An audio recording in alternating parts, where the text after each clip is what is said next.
To clean your heat exchanger involve long shutdowns, harmful chemicals, and ongoing operating expenses. The new way begins with one little ball. This one little ball, and dozens like it, keeps heat exchanger tubes continuously clean.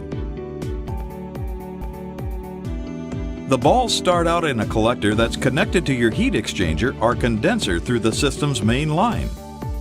A window in the collector allows you to easily monitor the condition and amount of balls,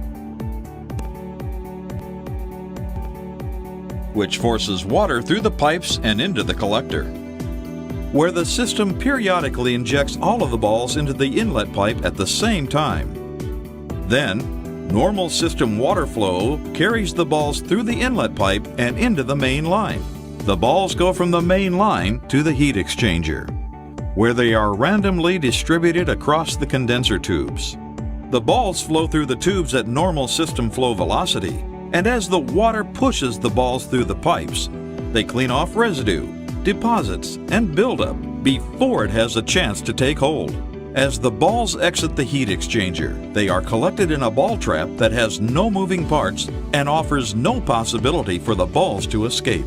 Once the balls are in the trap, the controller opens the collection valves and the balls are carried back to the collector, where they are staged and prepared for the next injection cycle. It's amazing what one little ball can do. It saves energy, reduces maintenance, extends the life of your capital equipment, and optimizes heat transfer performance, saving you thousands of dollars every year.